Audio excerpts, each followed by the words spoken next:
Well, it's 1 o'clock, so I'd like to welcome you to our ESENTIRE and Center Technologies webinar. And our topic for today is scaling security to a new remote workforce.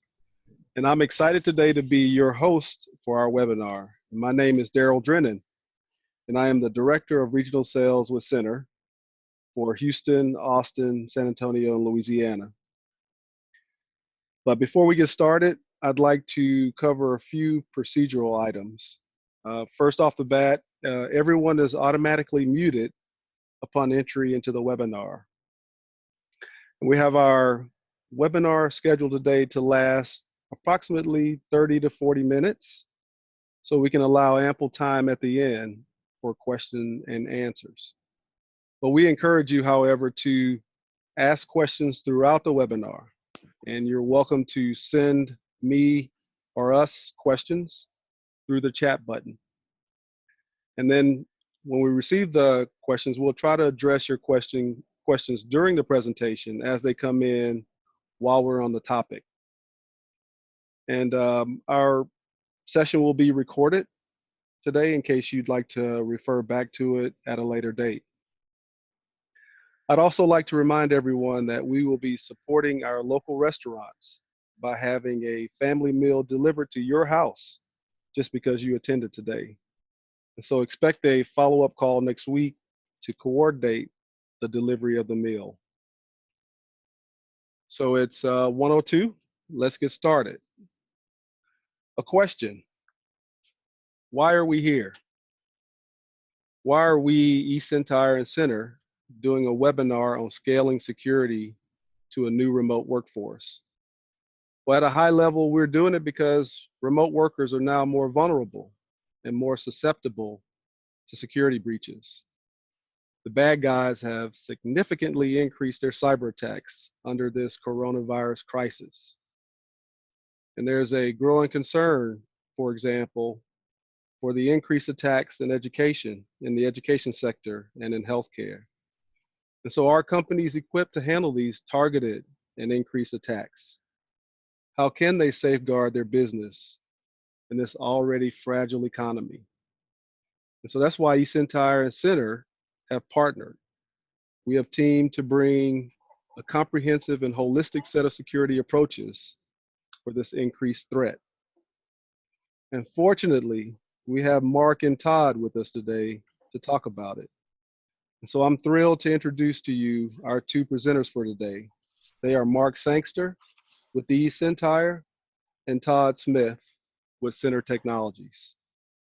Just a quick bit about Mark. Mark is the Vice President and Industry Security Strategist at ESENTIRE. And he's also, as we were talking about in our chatting session earlier, he's the author of a book, No Safe Harbor: The Inside Truth About Cybercrime and How to Protect Your Business. And Mark tells me that the book is due out this fall around October. And he's also an award-winning speaker at international conferences and prestigious stages, including the Harvard Law School, an author on various subjects related to cybersecurity. And then my Center guy, Todd. Todd is the Director of Enterprise Solutions at Center. And Todd has over 15 years of experience helping companies develop a security strategy and design security solution. And Todd is an integral part of Center's managed services provider practice, which has actually enabled Center to be ranked as one of the top 501 MSPs. So Mark and Todd, thank you for joining us this morning, and I turn it over to you. Thanks, Daryl. Appreciate the introduction. So hello everyone, I'm Todd Smith, and as the Director of our Enterprise Solutions team at Center, one of my tasks is to make sure that we're always using the right tools internally, as well as we're recommending the right tools and solutions to our clients, and especially clients that utilize our managed and secure managed services. So we're always evaluating different technologies and partners as technology and threats to the technology and businesses, they change and evolve quickly. So to give you some background, we've been using another NDR solution. We just really weren't seeing value in the data it was providing. We knew we had a safe and secure environment, we still felt like there had to have been some areas we weren't aware, some traffic we weren't aware of. So, as part of our due diligence, we reached out to ESENTIRE, got a demo of their NDR, their network detection response. And I think within the first 48 hours, we were already seeing more traffic and alerts on traffic than we knew it existed with our previous NDR solution. Luckily, most of it was just BitTorrent traffic and BitTorrent activity happening after hours, but it still raised a lot of concerns, and we've been very excited to grow our partnership with ESENTIRE. And we have also included them, their solutions and services as an add-on to our secure managed services solutions. So in order to be able to increase the security posture of our clients. So some of the solutions that they offer: continuous security, visibility, all the different vulnerabilities, misconfigurations of a devices that can lead to threats, applications. They extend it to cloud environments as well. They have that network detection response NDR solution. So it's reviewing network traffic activity.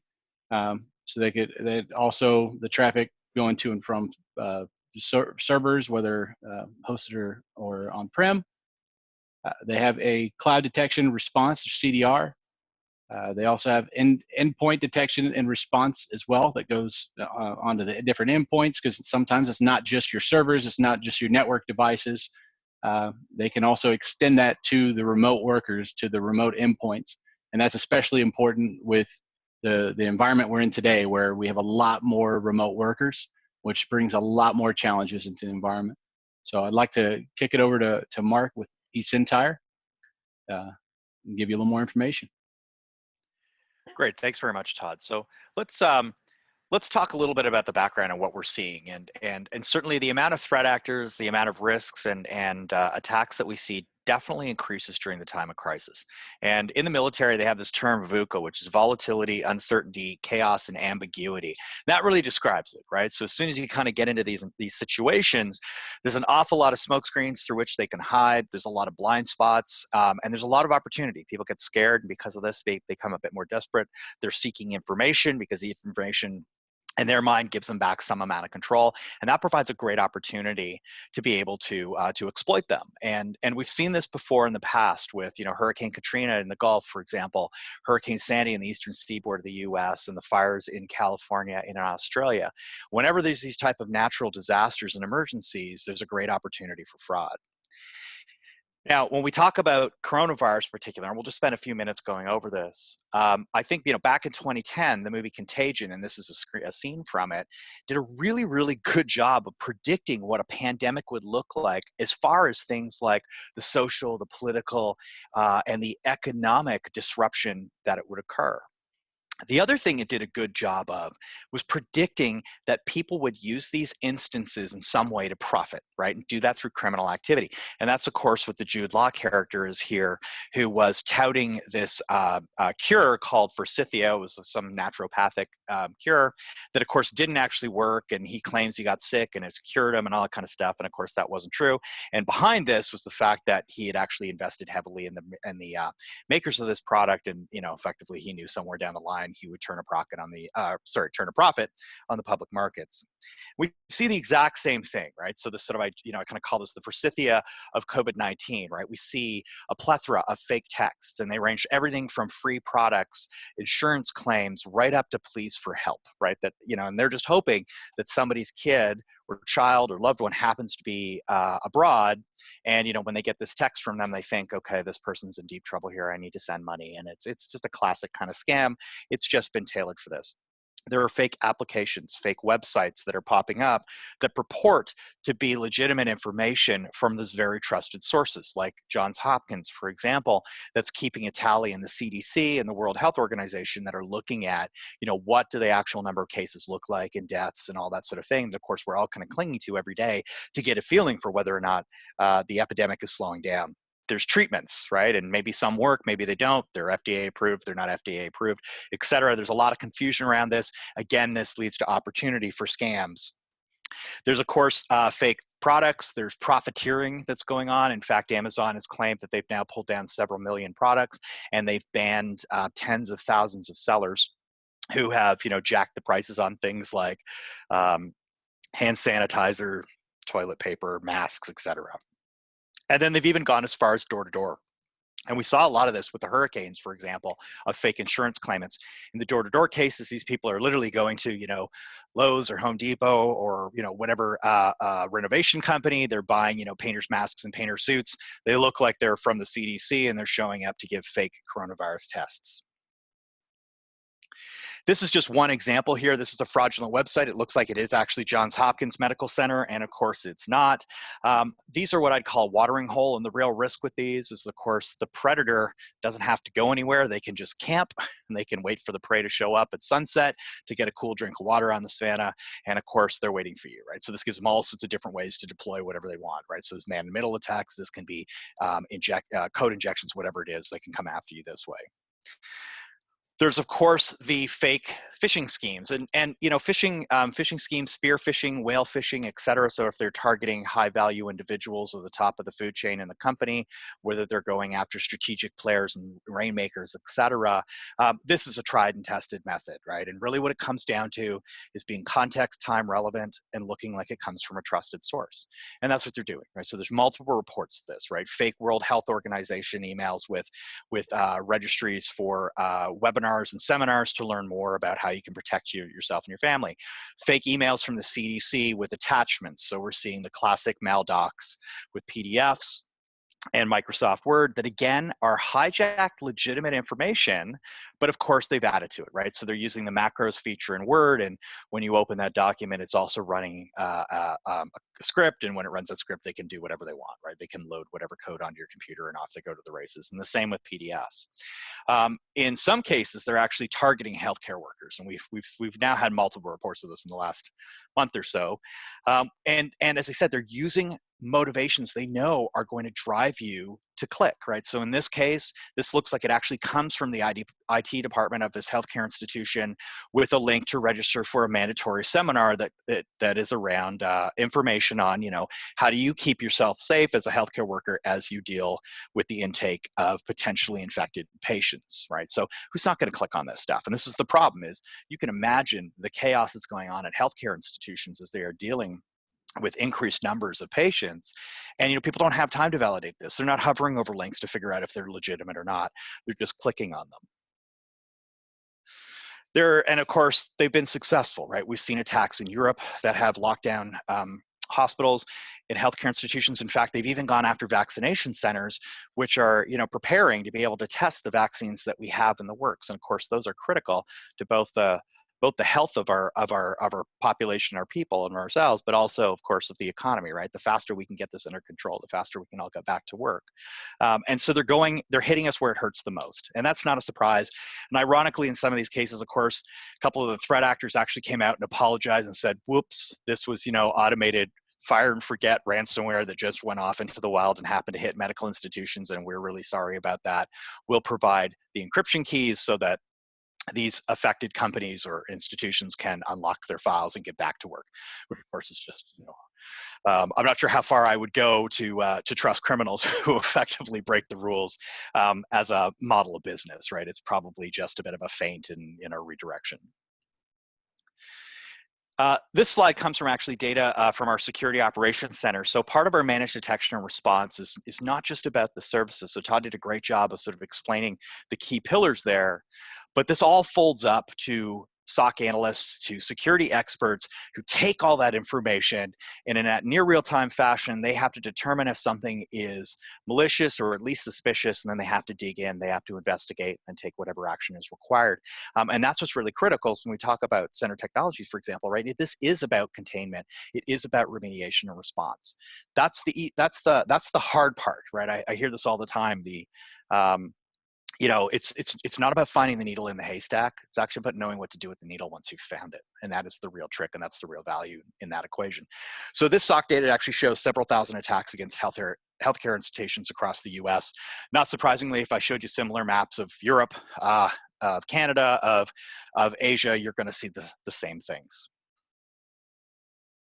So with that, I'm actually going to pass it back to Todd, where we can talk a bit about how do we deal with this, right? So as we've got a distributed workforce, and that's really the key now, we have to understand as they move outside of our traditional perimeters, what are some of the key things that we can do to protect them? All right. So I'm sure a lot of you have heard about Zoom and security vulnerabilities. So a lot of people are using these different collaboration tools. They're not in the office. So they're relying on these tools. Well, bad actors, the hackers, cyber criminals are taking advantage of that. So you need to secure those tools. So don't announce company meetings through social media where you're having public links to the public where people can get to them.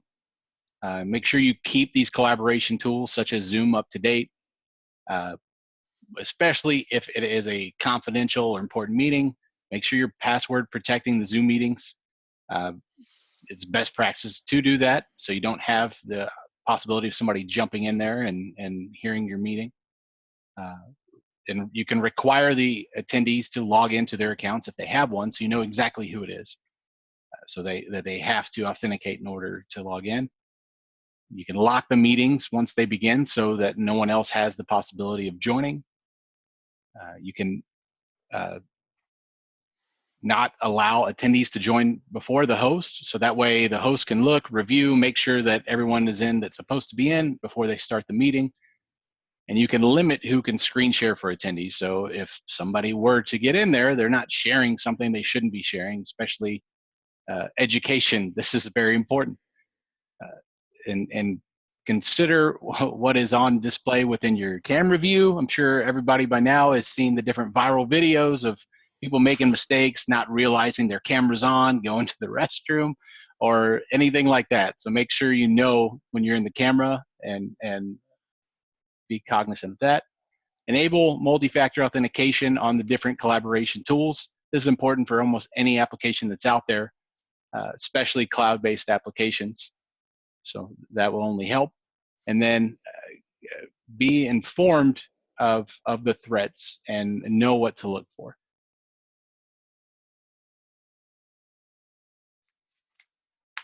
So the bad actors are using tools against you. They know that everyone is working from home, or the vast majority, so they're going to absolutely take advantage of that.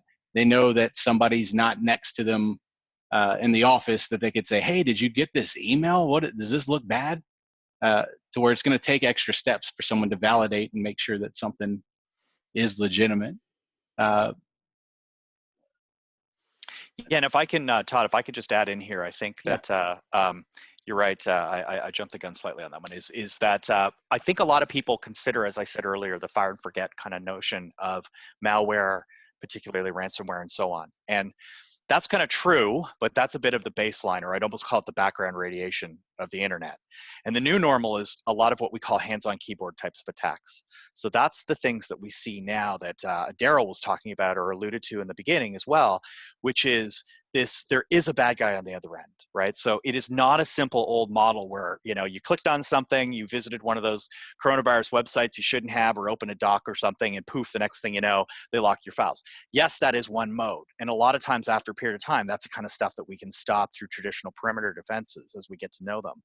But it's the other stuff that's happening. It's what Todd is referring to here, which is, you know, it's using your own VPN against you, using remote administrative tools. So things like Microsoft RDP, Remote Desktop Protocol, PowerShell, the tools that are built into your environment already that you use as a critical tool when it comes to actually providing remote support, right? So they're harvesting the credentials. That's the first thing they're trying to go after through these attacks.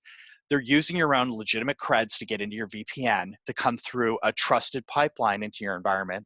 They can then do more from that. They can move laterally, right? They can recon, they can see what kind of files you've got going. They can also do things like create new users and of course promote those users and make sure that they have accelerated credentials, they have administrative rights, and then they launch an attack.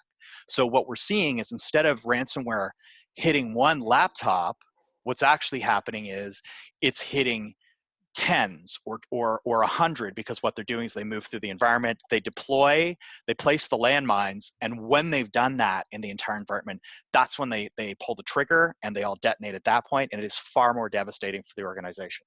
Or worse, they collect and bundle up a whole bunch of critical data, like patient records as an example, and then they detonate to cover up what they're doing, and they abscond with that information. So it's kind of it's never just a single prong, like, oh, well, they installed crypto locker, or sorry, they installed like some kind of crypto mining type of, or crypto jacking software. That might be part of it, but they've also done something else in the background. So I kind of jumped in a little bit on you there, Todd. So I don't know, I'll flip it back to you on the next slide.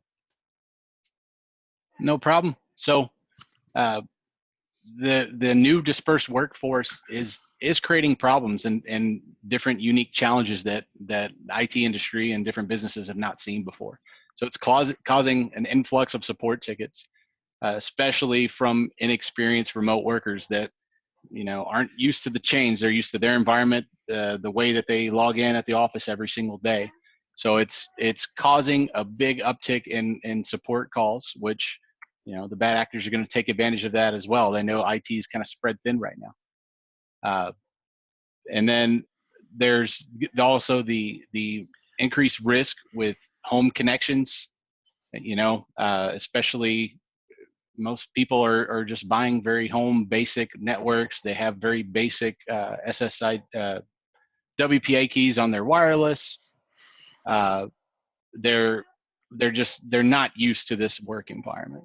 And so there's different ways you can secure these remote employees. It's always best practice to revisit your business continuity plan. And I can imagine that most businesses' plans are going to change based off of this, because most of them we're preparing for hurricanes and different weather events, but nothing to this magnitude. Keep your employees informed about different security risks and things occurring in the industry and that you're hearing about. Use a VPN to protect remote connections, so that way that you're able to filter that traffic. Enforce multi-factor authentication. That's an absolute must. Disable administrative privileges. When it comes to that, I would recommend disabling local administrator account on, especially if it is a client laptop, client-owned, company-owned laptop. That would help solve a lot of the problems and a lot of the potential risk. Make sure the endpoints are protected, especially those company assets. Manage the BYOD devices, so if you can enforce things, especially with Exchange, to where if someone's adding an email account to their phone or to a device, you can require different security levels on there. You can require it to be encrypted. You can require a timeout, a password. There's a lot of things that you can do when it comes to managing devices. Running a COVID-19 simulation. So in the future, when things calm down, you run the simulation to make sure your business is prepared to be able to handle an event like this in the future. And then maybe send your employees different information on how they can secure their home office, how they can secure their home network and environment.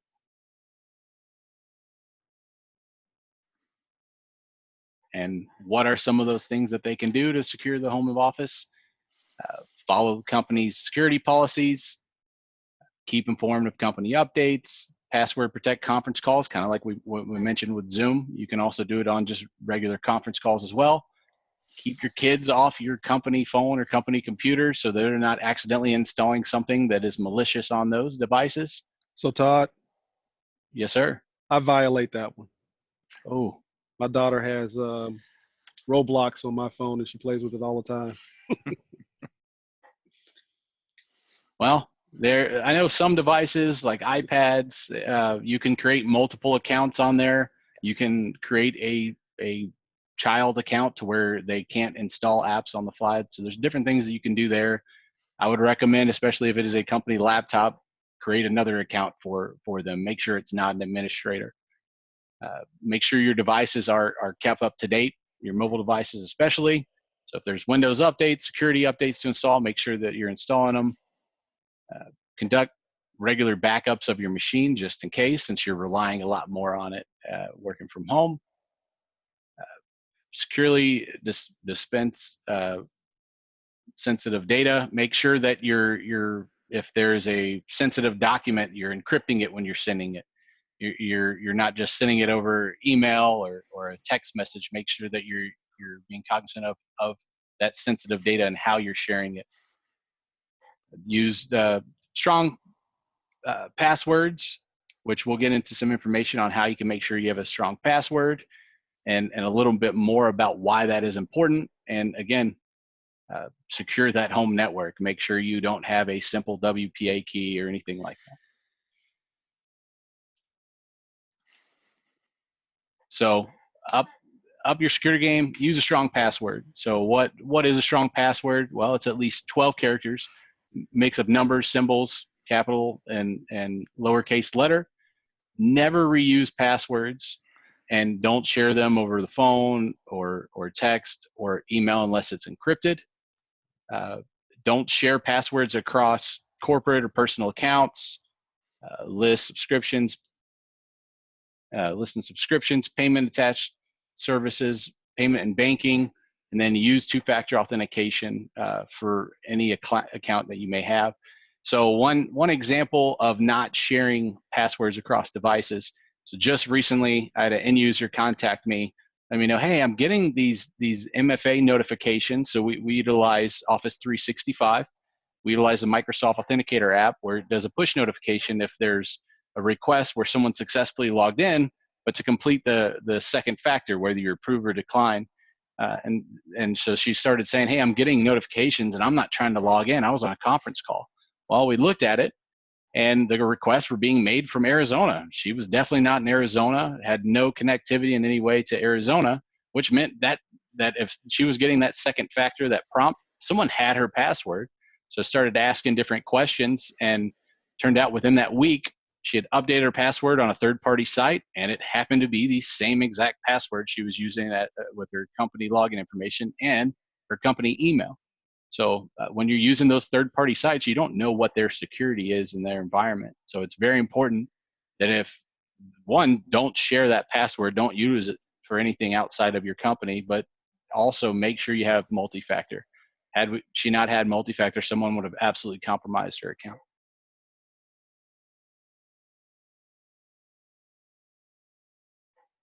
So yeah, back to securing a home office. I know it's very easy to go purchase a router and leave the default credentials on there for your home network.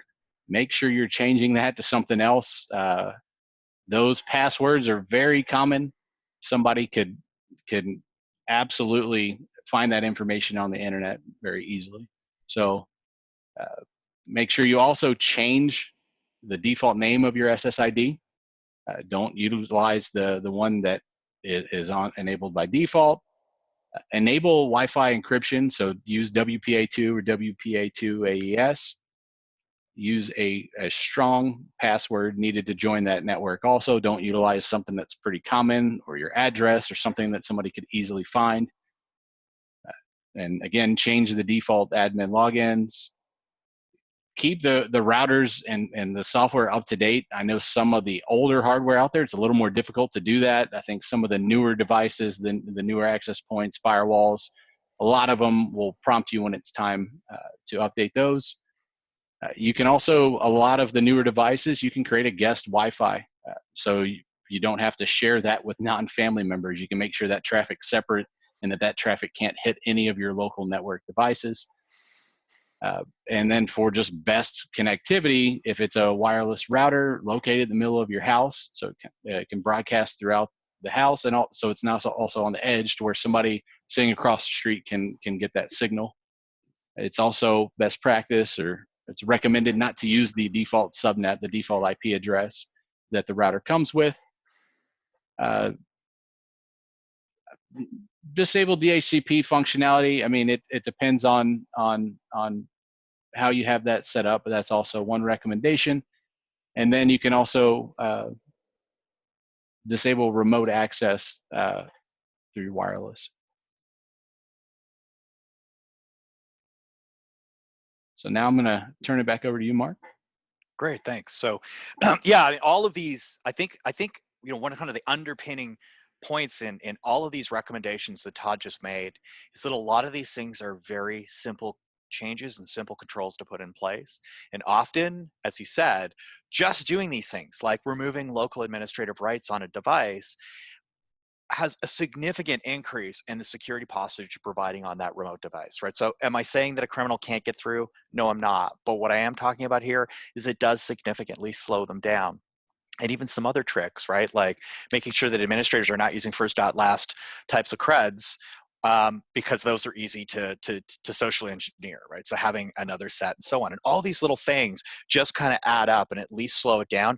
Or when you have like an MDR type service, it helps flag some of these things. We may see interesting, you know, multiple login attempts, these kind of activities, which aren't necessarily indicators of malicious activity, but it's something that can be suspicious and it might be something that would pop up. So let's talk about how we deal with the scaling of this, because of course, you know, with coronavirus, it's, you know, it's everything. It's on the news every day, right? We are super saturated with it. And it's hard to escape from it, particularly as we're all, you know, socially distanced here in our houses.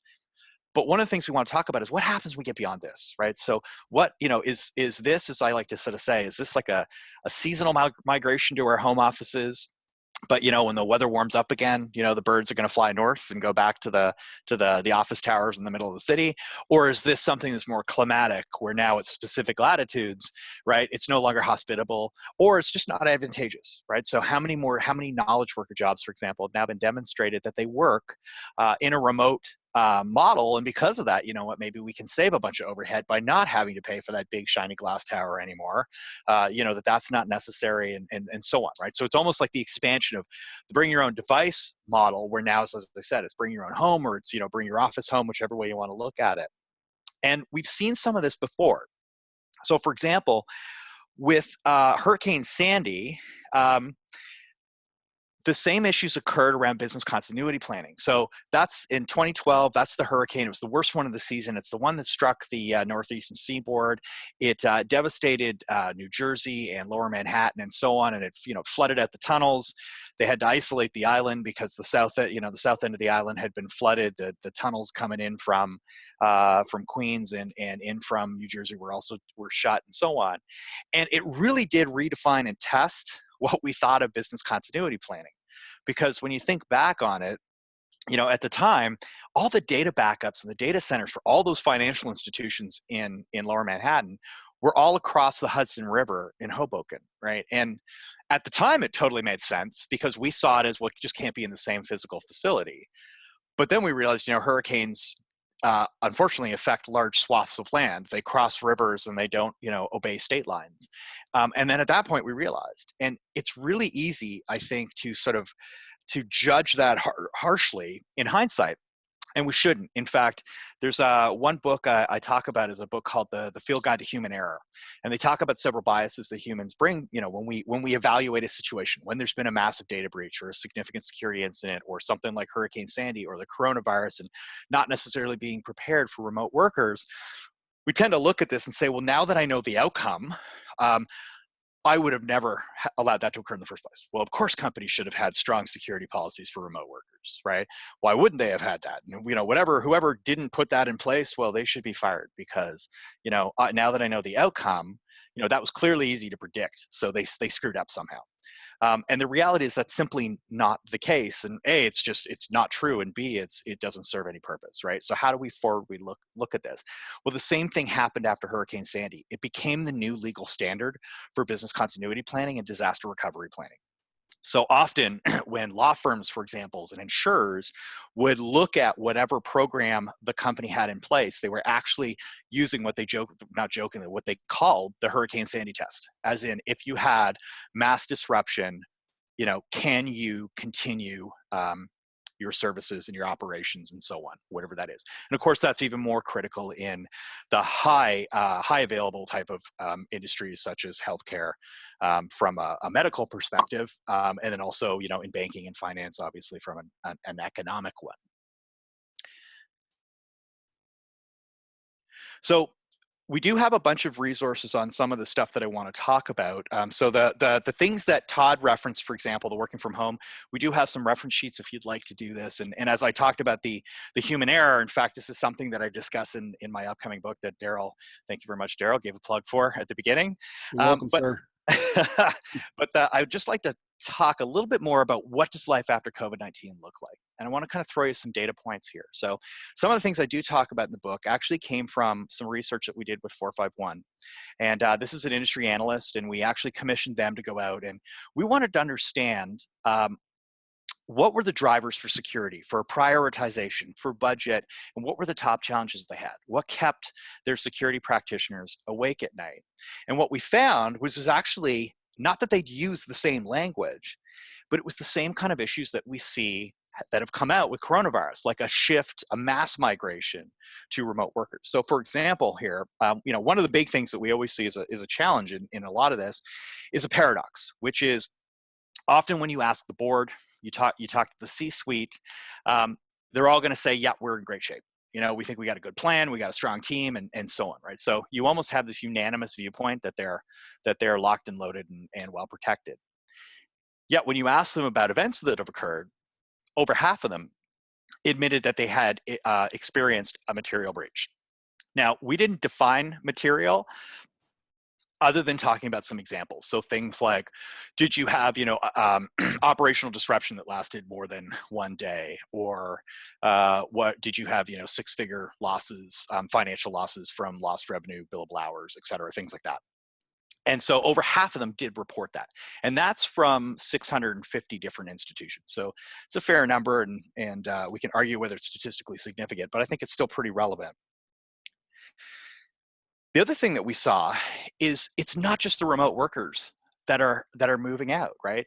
It's not just your employees, it's all your data. So most companies on some level, in fact, the strong majority, have already moved critical information, protected information. So things like customer PII, financial payment systems, employee records, and healthcare records, all of which are generally under some regulator, right? So if it's HIPAA for healthcare or PCI for credit card transactions or whatever or whatnot, they're all covered, right? We've got an alphabet soup for financial and so on. And they're out into this. It's not a brand new model, but it's certainly, I think, not as well understood as what we traditionally see inside of our brick and mortar institutions and inside our firewall. And often there's a lot of mass confusion that goes around that. So there's this assumption of, well, okay, I have it up in Azure or it's in Amazon or wherever it is, and they're taking care of security. Well, they are, but not all of it. You also have responsibilities, right? So you are still in charge of those credentials. It's the access is kind of down to you. So, the way I look at this is they own the building. If you happen to get your key stolen and somebody gets into your apartment because not only did they steal your key, but they know which apartment number you live in, that's down to you, right? So how do you deal with these things? And often it's just even that misunderstanding that leads to a lot of these events. And I think one of the biggest challenges we see is it's buried in the headlines. And this is the notion that, we talk about all the time that there's staff shortages, right? That there's, for every cybersecurity job available, there's only a fraction of talented and experienced and skilled and educated candidates for those roles. And that, this gap is going to continue to grow. And it's kind of true. Obviously, it's true. The other underlying issue, though, below it, and I think this is where we kind of lose sight of the real issue, is that it's less about headcount and it's more about expertise. So of all those companies, the strong majority, it was almost 90% of them, felt that they were well staffed. The problem is over time, things change. So as that occurs, the expertise that you require also changes, right? So, and this is, you can see sort of the percentages aren't in order because the 1, 2, and 3 is actually, I also asked them, what they were working on, but then also what would they prioritize? So in order of prioritization, most of them are looking for industrial IoT and public cloud security experts. And almost the majority, when we tally this up, we're also looking for the ability to do what we're talking about today, which is the being able to respond to these types of events when they occur, being flexible enough or adaptable enough to deal with changes in the ecosystem, changes in the environment and our technology base, and being able to hunt for those threats. Because as I said, right, you've got to be able to find them, but then the real trick here is knowing how to contain and respond. So as we go into that, I'm gonna pass it back to Todd, who can continue. Yeah, absolutely. So I believe the industry standard for most organizations is that it's 7.3 days, where there's a blind spot in the network or vulnerability exploited before it's detected. And a lot of times that's just because they don't have the tools or the manpower to be able to see any of those vulnerabilities or those threats happening earlier.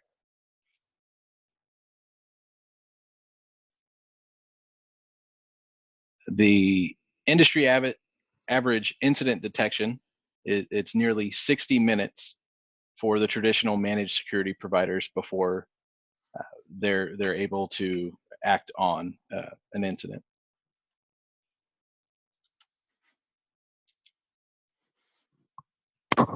And then here is the typical customer security blueprint. So you have network gateway, firewall, antivirus, SIM collecting, and that is really where ESENTIRE is sitting. And Mark, you probably would be able to handle this a lot better than I and speak to a lot better than I.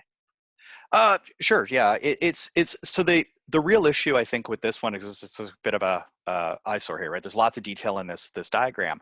The point is, we think traditionally of our model of security as that red ring. So, you know, you have your firewall, you have your antivirus on your, on your endpoints, and you've got potentially some kind of logging system that's aggregating all this great information and chucking it up there. And the assumption is that when something occurs, that SIM is flagging it. And the problem with that is twofold. The first one is, if these other prevention systems don't see it, there's nothing tripped, right? They don't log an event. There is no item in that system. So there is no alert that can occur. So unless you've cleverly thought of every sort of eventuality, and you've got the right policies in place and you've got the right triggers in place, it's hard to catch. The second part of that is that often it's very myopic. So it looks at that traditional perimeter, right? It's the oversimplified way I would describe this is like, think of like the old bank, right? We got a physical brick and mortar building. I got a guard at the front door. It's got certain office hours. There's a vault, and with a timed lock on it, and only so many people know the combination to the vault, and that's where all the cash and the valuables are. The problem is when we move to the cloud, right? When we move to remote workforces, there is no building anymore. Right? That's the real issue now. Now it's like the bank tellers, we're all sitting in our home office, our basement, or whatever that looks like for us. And the defenses we may have are going to vary based on all the things that Todd addressed earlier, right? How secure is our home network and our router? What kind of security policies and controls we put on our devices, and who are we sharing those with, like Daryl talked about, right? If my kids get on there, if they get onto Facebook and they click on some ad, and who knows what they do, I'm not sure what that's doing to my device. And if you have kind of a traditional security model, you may not see that, right? So nothing might happen when you're in your home office, or you're sitting, when we all go back to traveling again and we're in airports and hotels and wherever else, and we don't know what's going on those devices until they come back into the mothership. And then even worse is the industrial side of it. So as everything becomes more connected, think like smart grids and 5G, and manufacturing goes through what they call the fourth industrial revolution, which is effectively intelligent connection and automation. All these things are exposed unless that's also being covered. And of course, as I said, then you've got, those are your users. And then on the outside, the other piece of the outside that perimeter is then all of the data that we see floating in the cloud. And unfortunately, generally, when we bring in, and I think Daryl said this, or Todd, you said this in the beginning when you were talking about the services, is you immediately saw things going on. And that is very typical. I pulled this 77,000 number from a report that I ran for one specific client, which is like a mid-sized financial institution. They're pretty vanilla and fairly representative. And yeah, it's not all business disrupting stuff, clearly, right? A lot of it's with systemic vulnerabilities, ports that were exposed. There were some exploits and malware, illegal non-compliant activity like BitTorrent's a classic example, right? There's lots of shadow IT, marketing teams that use Salesforce, for example, and they're using whatever marketing automation tools or graphic design tools like Adobe, and those aren't necessarily in the auspices of IT because they're less familiar than traditional, Microsoft Office or whatever it is. And a big one is misconfigured cloud controls. In fact, for cloud, that's the two biggest things we see is one, misconfigured controls and sort of mistaken assumptions. And the other piece of that is, of course, user credentials, which are harvested.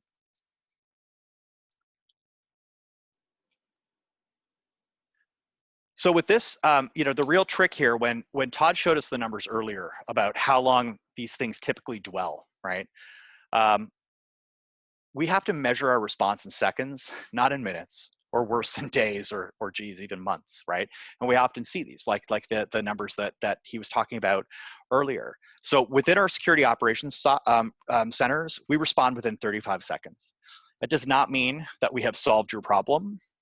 It just means that as our system trips, we have an automated system I'll talk about in a second that throws that data to us. And one of our analysts at that point begins an inspection. So they're doing, you know, it would be akin to battlefield triage, where they have to look at the wounded and they have to figure out what's going on and which ones are the priorities. And another way to look at it would be, it's a bit like air traffic control. So I got lots of planes in the sky trying to land at my airport in Houston, and if something occurs and one of them declares a mayday or has something unusual on board, then that plane gets priority. I got to get that one on the ground and get it whatever kind of assistance it needs, fire, medical, et cetera. And the other planes I have to put into, you know, into orbit, right? And they're all going to sit there and circle the airport until I can clear a runway again and get them home and do that safely. So we're doing that with typically within 10 minutes, we have resolved whatever the issue is. And within 20, the case is closed. So within 10, we've done a real-time investigation. We have contained or disrupted the attack. We have collected information, and generally there's about 10 minutes often back and forth with the client around, okay, so what happened exactly? Can you pull this report? Because, you know, my powers that be, they would like to understand what occurred.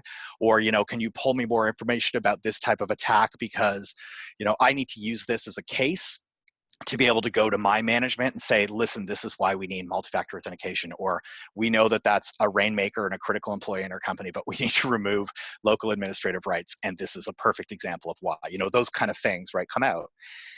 And to give you an idea what that volume looks like, this is a typical client. This is 1 month's worth of data. It's one sensor, 200 endpoints, right? So let's call this probably 100, 150 employees. We will see nearly 300,000 indicators of concern. So these are those initial flags that occur, and we'll do about 2,200 investigations. That's typically when the clock starts running. So we use a combination of different things of machine learning automation and orchestration to eliminate a lot of the false positives. So we will see things that look like they could be bad. We've done a good job of being able to simulate what those look like, what the microscopic differences are between legitimate activity and malicious or unauthorized activity. And then the ones that still get through that filter, that gets kicked, and that's the kind of the number of investigations we're doing. That'll turn into 65 incidents. Those can be anything from, as I said, shadow IT, policy violations, right up to a full-blown attack. And in those cases, we see about 2 escalations a month. So those are the ones that can potentially be business disrupting. So those are, if they're not caught quickly, the things that metastasize through the organization, where, as I say, they're engaging in lateral movement, they're engaging in reconnaissance, and they're now deploying different types of malware, or, as I said, they're collecting and bundling up data that they want to then later exfiltrate in one foul swoop, because they're attempting to minimize whatever kind of profile and footprints they're going to leave in the logging systems, right? So the minimal amount of touching that they do, they know the least number of fingerprints there are for the good guys to collect after the event. And so let's talk a little bit more in detail about how this works. So Todd mentioned earlier, he talked about, you know, our network, our endpoint, and our cloud and logging systems. So all of those are drawing in signals for us, right? And if you think about that network map that we showed you, where we had the sort of the traditional concentric ring around your perimeter, and then you've got all the stuff like home offices and cloud and industrial IoT and so on sitting outside. These systems are designed to expand that ring so that you're now seeing all those things. So the endpoints are capturing your home office and your remote traveling workers. The logging system is also pulling in specific industrial controls, et cetera. So we're looking at those to see if anything is suspicious. And of course, then the cloud is obviously covering all of your SaaS and IaaS services.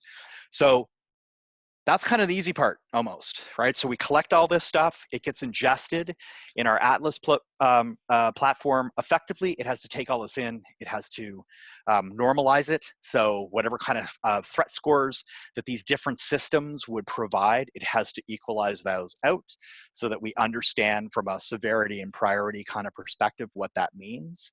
We do also prioritize. So we do work to profile with each specific client and come up with a tailored view of what your risk looks like.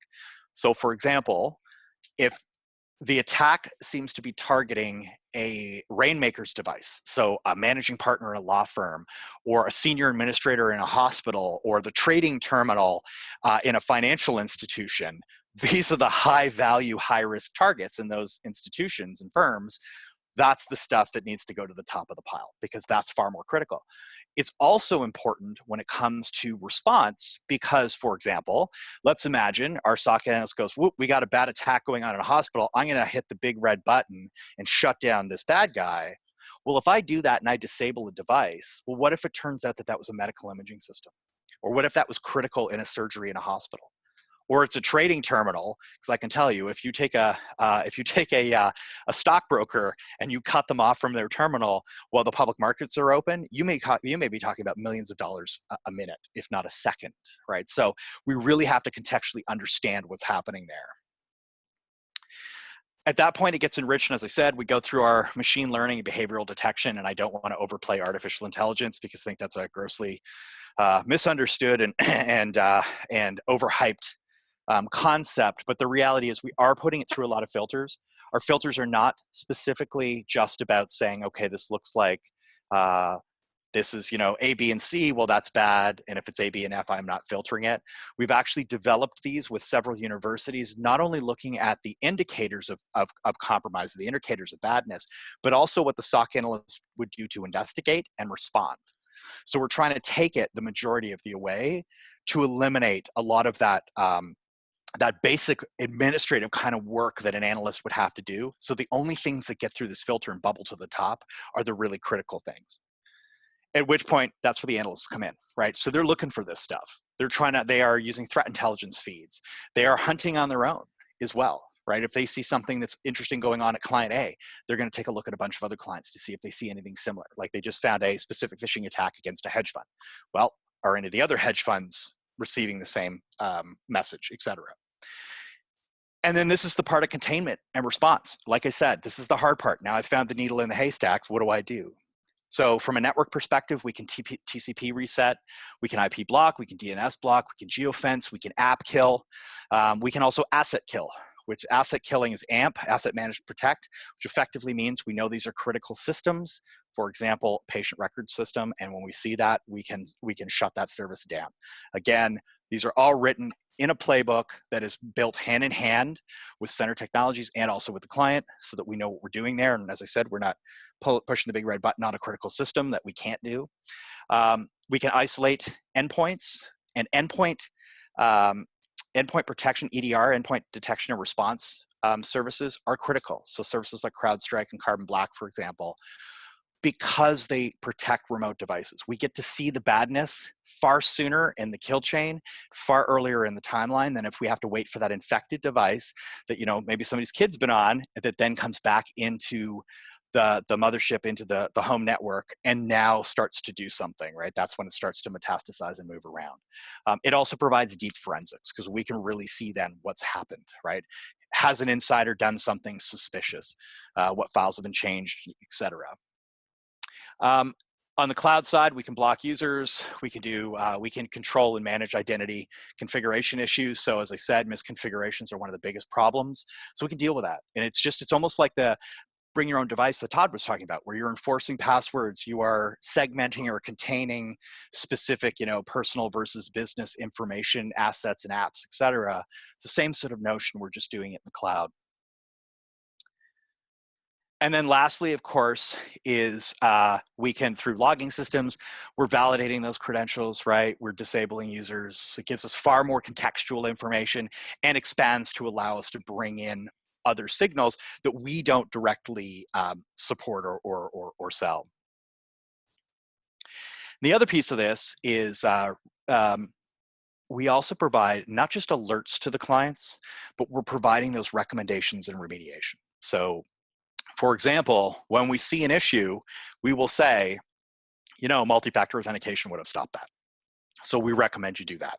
If this person didn't have administrative rights, local administrative rights, this would have also prevented this event. So they can kind of see the staged attacks. If there's ports that are exposed, if, you know, a server is running an old, it hasn't been patched, whatever it is, we'll flag those sorts of things and make those recommendations. And in the worst case, where we have seen significant attacks, and in fact, we have had to deal with a few very bad nation state types of attacks where we've had to collect the forensics, and we have worked with the client when their general counsel has made the call after the event has been resolved to contact law enforcement, contact the government like the State Department and so on. And we work with them hand in hand so they understand how to do that, or in another case, if they, for example, felt that they had to report it to a regulator, we also provided, collected, and organized all that information for them.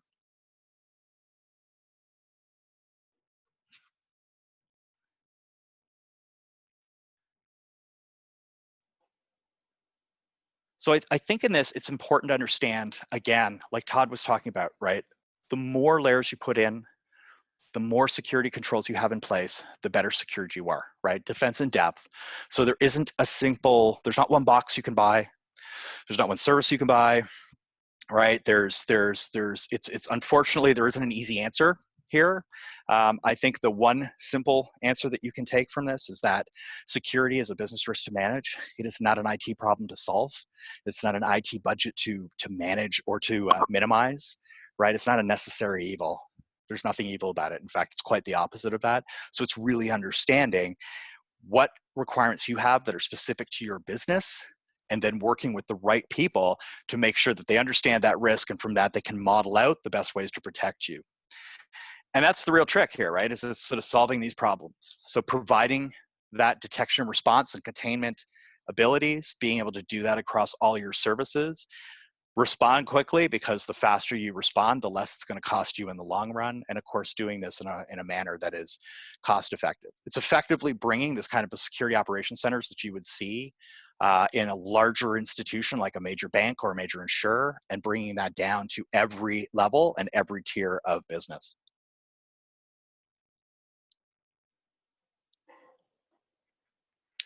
Mark, your timing is perfect. And we do have a couple of questions, so want to just open it up to the attendees. And I'll start off with one of the questions. The question is, what could happen within, and this was Todd's slide, what could happen within those 7.3 days on average before the threat is detected? There is a whole lot that could happen within there, just depending on what they have access to.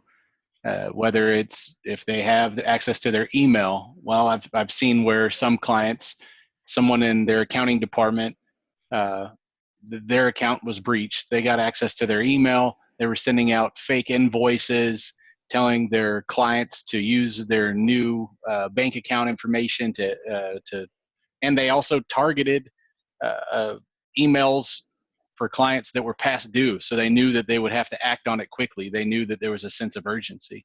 So there's a whole lot they can do just depending on what it is. I've seen other cases where they were looking into the environment and getting, stopping backups, deleting backup data, and slowly doing it each night before they finally pulled the trigger and deployed ransomware throughout their environment. So it really just depends on what they have access to, but there is a lot that can happen in those 7.3 days. Thank you, sir. And also another question, if one of my remote workers' laptop gets breached, what are some ways I could remediate? So that's going to depend on what is on that laptop, and if you have a management tool on there. If it's something that center is managing, for instance, there's different things that we can do to lock out that device. If one of the things that we do for our secure managed services clients is deploy BitLocker that's built into every Windows 10 device so that it is encrypted, so that if someone were to grab that laptop or that device and try to pull out the hard drive to pull data or try to log in, they're going to have a very difficult time doing that because that data is encrypted. There's a number of tools that you can deploy where you can wipe the device. For instance, if it's a cell phone and it's stolen, especially if it's on Office 365, you can either wipe email or actually send a command to wipe the entire phone. So a lot of it just depends on what software is on there. Okay. And the last question is really mine. You guys, and thank you for the presentation. It provided a lot of practical tips and advice that I think a lot of the remote users needed to hear. And so if the attendees on the webinar, if they wanted to educate their home users, what are some ways that we could do that?